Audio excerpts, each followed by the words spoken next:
Olá pessoal, estamos na terça-feira da Semana Santa. Eu quero conversar um pouquinho com vocês a respeito da primeira terça-feira santa, naquela em que a gente sabe que Jesus sofreu muito, né? Mas é bacana a gente lembrar que teve várias discussões, vários embates, e que você pode acompanhar na sua Bíblia, especialmente lá do capítulo 21, versículo 23 em diante, até o final do capítulo 25. Eu vou tentar fazer um resumo bem breve dos acontecimentos que tiveram. Um exemplo, no domingo Jesus ele entra em Jerusalém montado num jumentinho, demonstrando que ele é um rei que vem em paz para o seu povo. Essa era uma característica das grandes autoridades, quando elas vinham em paz em direção a uma cidade, uma missão de paz, elas iam montadas muitas vezes numa mula, né, num jumentinho e tal.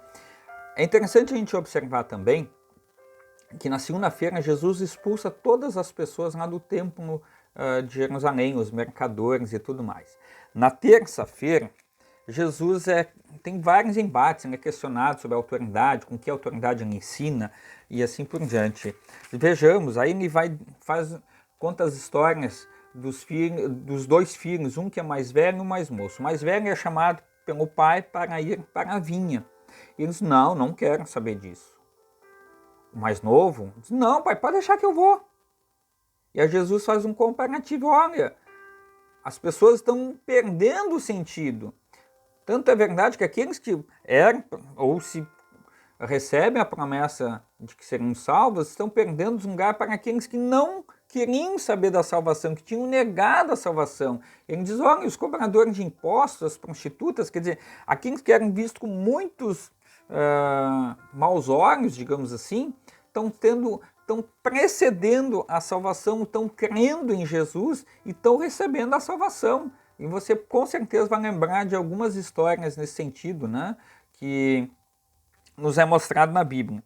Aí nos conta a história da vinha, dos lavradores maus que receberam a vinha para cuidar, não cuidaram, acabaram até mesmo matando o dono da vinha quando esse envia seu próprio filho para receber, digamos, o resultado da colheita, né?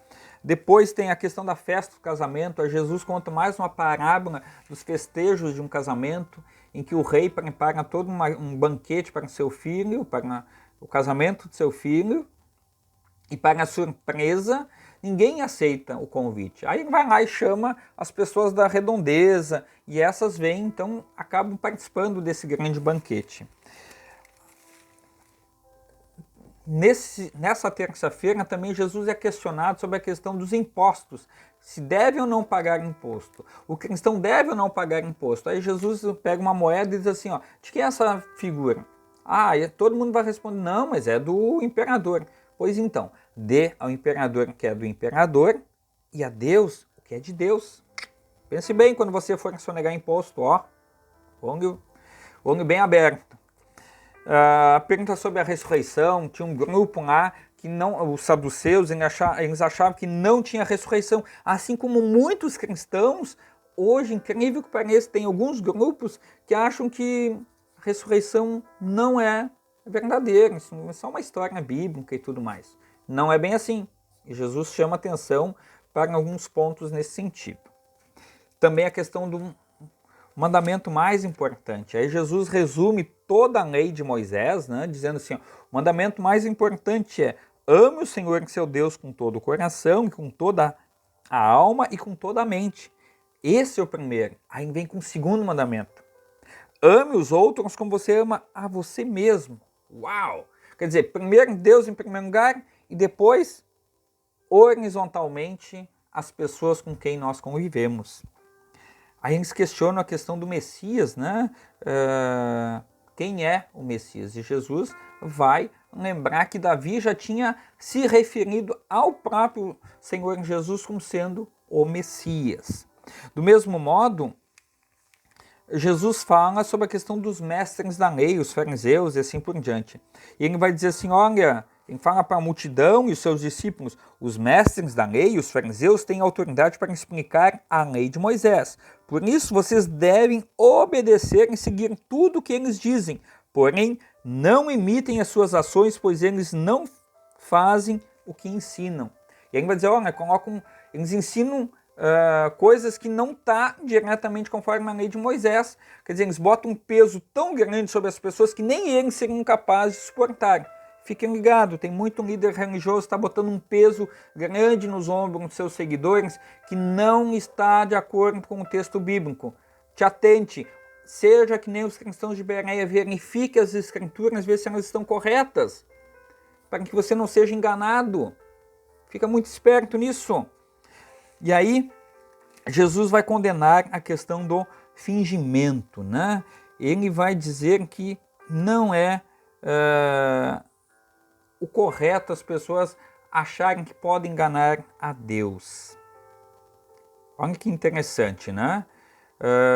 Ele vai dizer assim, ó, a questão dos cegos, né? Que acabam guiando os outros para um lugar que, na verdade, não é o caminho correto. Ele faz o comparativo até mesmo com os túmulos cariados, quer dizer, você vai num cemitério, especialmente na época de finados, né? Na véspera, todo mundo gosta de pintar os túmulos e tudo mais, mas lá dentro não tem vida. Só tem muitas vezes ossos, quando tem, ou pó. Só tem uma aparência externa e Jesus condena isso. A questão do fingimento, né? Vamos ver mais aqui. A partir do versículo 29, o castigo aos hipócritas. Jesus diz assim, olha, vocês até enfeitam os túmulos dos antepassados de vocês, que foram muito importantes, mas vocês dizem, olha, se nós estivéssemos lá naquele tempo, nós não teríamos deixado que eles fizessem isso ou aquilo com os nossos antepassados. E aí Jesus chama a atenção que, na verdade, eles fariam do mesmo modo, porque são pecadores, não querem crer por natureza própria. E aí Jesus vai dizer assim, ele termina dizendo, né, depois de uma série de discussões, Jerusalém, Jerusalém, que mata os profetas e apedreja os mensageiros que Deus lhe manda. Quantas vezes eu quis abraçar todo o seu povo, assim como a galinha junta seus pintinhos debaixo das suas asas, mas vocês não quiseram. O povo de Jerusalém, a liderança que deveria acolher o povo de Deus, não quis saber da mensagem de Deus. E Jesus se entristece profundamente com isso, pois ele queria que ali de Jerusalém brotasse a salvação para todos os povos, que as pessoas pudessem olhar para Jerusalém e dissessem assim, uau, é ali que nós temos o nosso referencial para viver. Isso também serve para a nossa vida de fé. Quando as pessoas veem em nós, que nos declaramos cristãos, elas veem em nós pessoas cristãs? Pense a respeito. Jesus fala da destruição do templo que seria destruído. Jesus também avisa dos sofrimentos, das perseguições e do grande sofrimento que as pessoas iam até mesmo tentar fugir e não iam conseguir. Elas seriam, digamos assim, massacradas por todo o sofrimento, né? E aí as pessoas vão começar a questionar Jesus sobre a questão dos dias do fim, né? Da vinda do Filho do Homem. Jesus vai chamar a atenção que muitas coisas vão acontecer. Muitas coisas. E aí ele vai fazer um comparativo sobre a questão da lição da figueira.